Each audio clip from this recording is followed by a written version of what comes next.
श्रीमान् वेङ्कटनाथार्यः कवितार्किककेसरी वेदान्ताचार्यवर्यो मे सन्निधत्तां सदा हृदि जयत्याश्रितसन्त्रासध्वान्तविध्वंसनोदयः प्रभावान् सीतया देव्या परमव्योमभास्करः। जय जय श्री सुदर्शना. அடியன் நமஸ்காரம். அடியன் அத்விகா. இன்றைய சதசுக்கு அடியன் ரகுவீர கத்தியத்துல ஸ்ரீராம பட்டாபிஷேகத்தை பத்தி இருக்கிற சூர்ணிக்கைகளை விண்ணப்பிக்க போறேன். ராமன் அவனுடைய முக்கிய அவதார நோக்கமான ராவணனை வதம் பண்ணிட்டு எதிரிகளை எல்லாம் ஜெயிச்சிட்டு வனவாச காலம் முடிஞ்சதுனால அயோத்தி கிளம்ப தயாரானார். பிராட்டியான சீதை, லக்ஷ்மணன், ஹனுமான் எல்லாரோடும் புஷ்பக விமானத்துல புறப்படலாம் அப்படின்னு தீர்மானிச்சார்.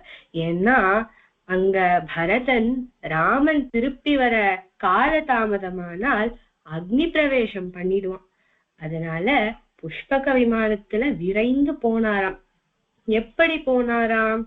இத சுவாமி தேசிகன் மகாவீர வைபவம் அப்படின்ற ரகுவீர கத்தியத்துல 73வது சூர்ணிக்கையில எப்படி சாதிக்கிறார்னா, புஷ்பகரபசகதி கோஷ்பதீகிருத ககணார்ணவா. புஷ்பக விமானத்தோட கதி வேகம் எப்படி இருந்ததுன்னா, கோஷ்பதீகிருத ககணார்ணவா, அதாவது ககனம் ஆகாயம் ஒரு அர்ணவம் மாதிரி, அதாவது ஒரு கடல் மாதிரி அகண்டு இருந்ததாம். அது அழகா கோஷ்பதீகிருத அப்படின்னா மழை காலத்துல சேரா இருக்கும் நிலத்துல பசுவின் குலம்பால செய்யப்பட்ட சிறிய நீர்த்தேக்கத்தை கடப்பது போல இருந்ததாம். அந்த சிறிய நீர்த்தேக்கத்தை எவ்வளவு வேகமா உன்னத்தால கடந்துட முடியுமோ அந்த மாதிரி புஷ்பக விமானம் அர்ணவம் மாதிரி இருந்த ஆகாயத்தை அவ்வளவு வேகமா கடந்து போச்சான். இது புஷ்பக விமானத்தின் வேகத்தை குறிக்க சுவாமி தேசிகன் குறிப்பிட்ட உவமானம். அவ்வளவு வேகமா கடந்து போச்சு அப்படின்றத குறிப்பிடற்காக இந்த உவமானத்தை சுவாமி தேசிகன் பயன்படுத்தினார். அதுக்கப்புறம் சுவாமி தேசிகன் சாதிக்கிறார், प्रतिज्ञार्णवतरण कृतक्षण भरत मनोरथ संहित सिंहासनाधिरूढ़ा.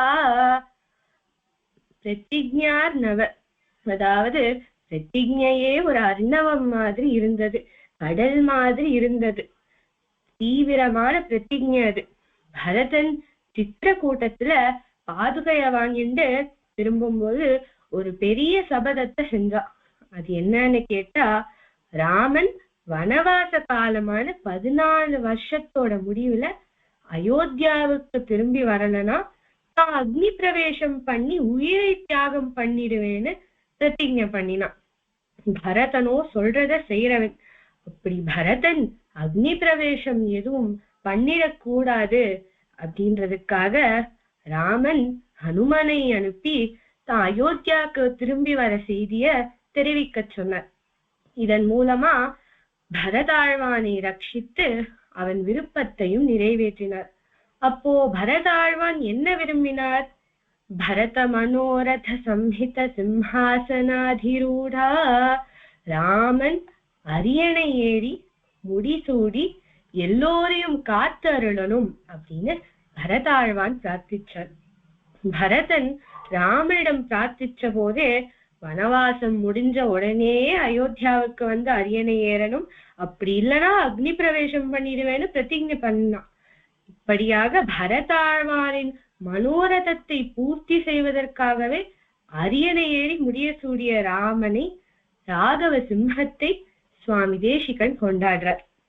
இதே மாதிரி வேற கிரந்தத்துல மற்ற கவிகள் எல்லாமும் ராம பட்டாபிஷேகத்தை எப்படியெல்லாம் கொண்டாடுறான்னா, முதல்ல ராம பட்டாபிஷேக தியான ஸ்லோகத்துல வைதேகி சகிதம் சுரத்ருமதலே ஹைமே மகாமண்டபே मध्ये पुष्पक आसने मणिमये वीरासने सुस्थितम् अग्रे वाचयति प्रभञ्जनसुते तत्त्वं मुनिभ्यः परम् व्याख्यान्तं भरतादिभिः परिवृतं रामं भजे श्यामलम्.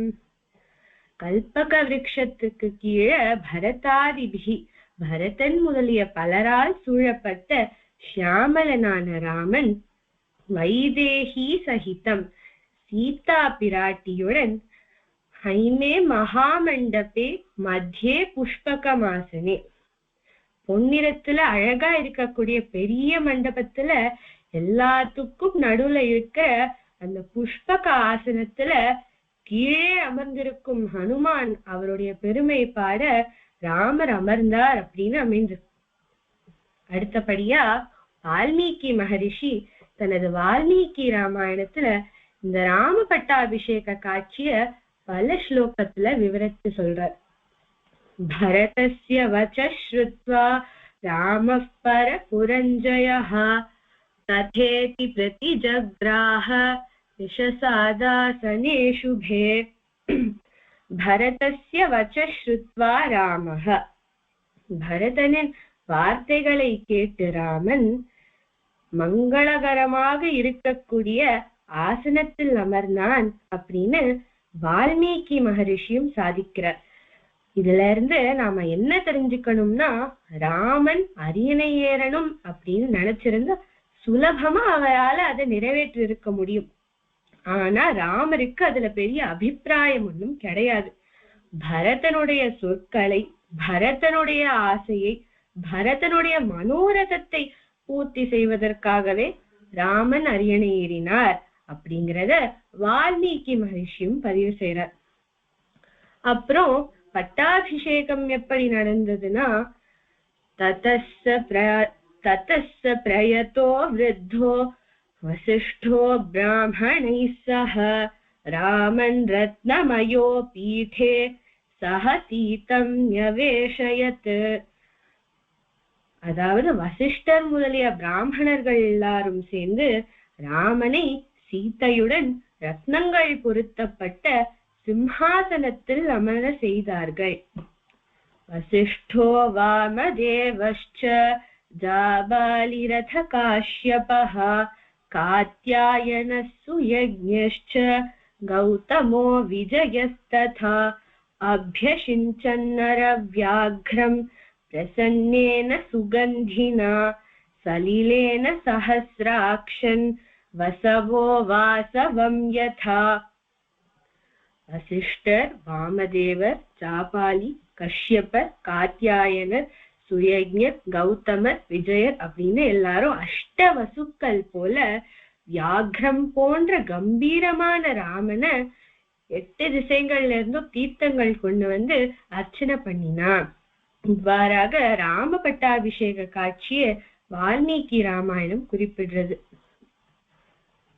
அடுத்தபடியா ராம பட்டாபிஷேக வைபவத்தை சங்கேப ராமாயணத்துல எப்படி விவரிக்கிறானா, நந்தி கிராமே ஜட்டாம் ஹித்வா பிராத்ருபிஸ் சஹிதோ நகஹ ராம சீதாமனுப்ராப்ய ராஜ்யம் புனரவாப்தவான். ராமர் பிராத்ருபிஸ் சஹிதஹ அவருடைய தம்பிகளோட சேர்ந்து, லக்ஷ்மணன், பரதன், சத்ருக்னர்களோட சேர்ந்து, அனக அவர் ராவண வதம்லாம் முடிஞ்சு போனதுனால ஒரு தோஷமும் இல்லாம நந்தி கிராமத்துல ஜட்டாம் ஹித்வா ஜடையலா விட்டுட்டு பட்டாபிஷேகத்துக்காக கேசத்தை ஜடையை விட்டுட்டு சீதாம் அனுப்பிராப்திய பக்கத்துல சீதையோட ராஜ்யம் புனரவாப்தவான் ராஜ்யத்தை திருப்பி அடைந்தார் அப்படின்னு இருக்கு.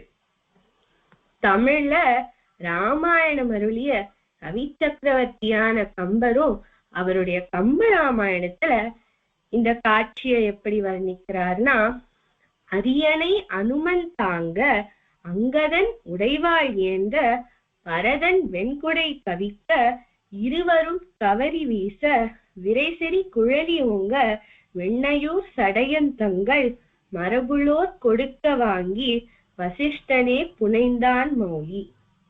ராமபிரான் சீதையோடு பட்டாபிஷேக அரியணையில் அமர்ந்திருக்கும் போது அப்ப ஹனுமான் எங்க இருந்தார் அப்படின்னு கேட்டா அரியணை அனுமன் தாங்க அப்படின்னு சொல்றார். ஹனுமான் ராமரோட காலடியில அமர்ந்து அரியணையை தாங்குவது போல இருந்ததாம்.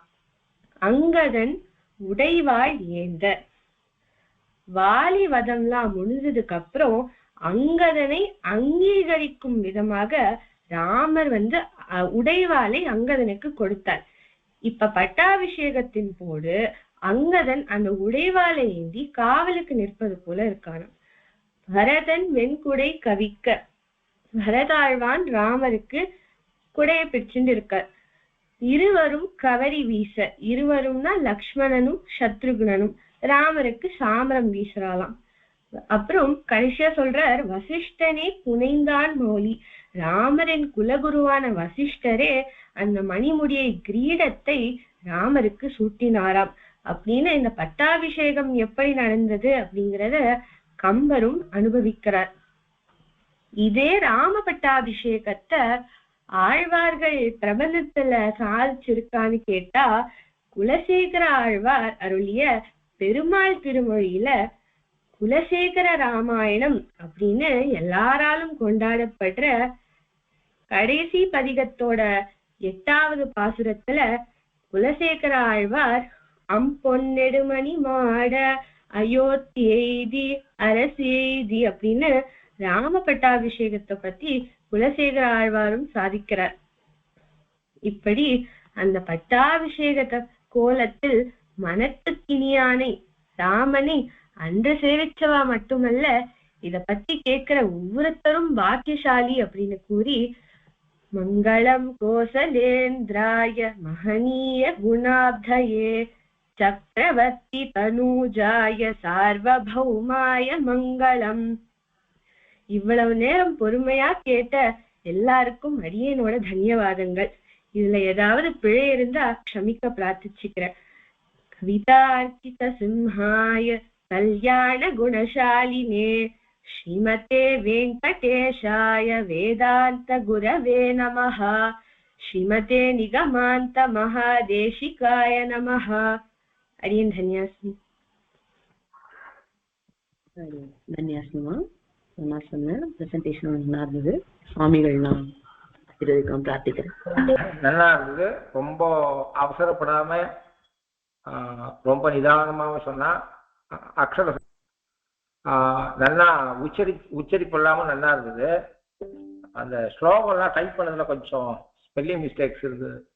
பர்டிகுலரா வால்மீகி ராமாயணம் அந்த பட்டாபிஷேகத்துல ராமம் ரத்னமயே பீட்டே ரத்னமயோ பீட்டேன்னு இருந்தது. அங்க ஒரு 2-3 இடத்துல மிஸ்டேக் இருந்தது. நீயா டைப் பண்ணியா இல்ல ஏதாவது காப்பி பேஸ்ட் பண்ணியா? அடியன் சுவாமி காப்பி பேஸ்ட் பண்ணதுல அடியன் கவனிக்காம விட்டுருக்கேன். ஒரு 2-3 இடத்துல மிஸ்டேக் இருந்தது. கடைசியில கூட ஒரு 2-3 மிஸ்டேக் இருந்தது. இல்ல வசவோ வாசம் அங்க கூட ஏதோ ஒரு மிஸ்டேக் இருந்தது. ராமம் மற்ற மயோன்னு இருந்தது, மயே பீட்டே அப்படின்றதுக்கு. அப்புறம் தமிழ் பாட்டுல கூட ஏதோ ஒன்றுல ஒரு ஸ்பெல்லிங் மிஸ்டேக் இருந்தது. மற்றபடி ப்ரெசன்டேஷன் ரொம்ப நல்லா இருக்கு.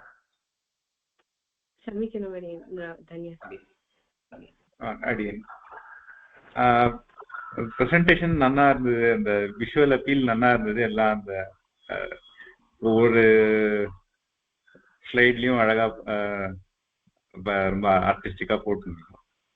அப்புறம் சொன்னது அந்த ஸ்டெடி பேஸ்ல ரொம்ப ஸ்பஷ்டமா ஒவ்வொரு இதுவும் கவர் பண்ணி, அதே மாதிரி ஒவ்வொரு செக்ஷனா முதல்ல சூர்ணிக்கையிலேருந்து அப்புறம் வேற வேற வால்மீகி ராமாயணம், கம்பராமாயணம், அப்புறம் ஆழ்வார் பாசுரங்கள்லாம் எடுத்து எல்லா இடத்துல இருந்து சேர்ந்து கோர்த்து ஒரு ரொம்ப கோர்வையா சொன்னது ரொம்ப நல்லா இருந்தது.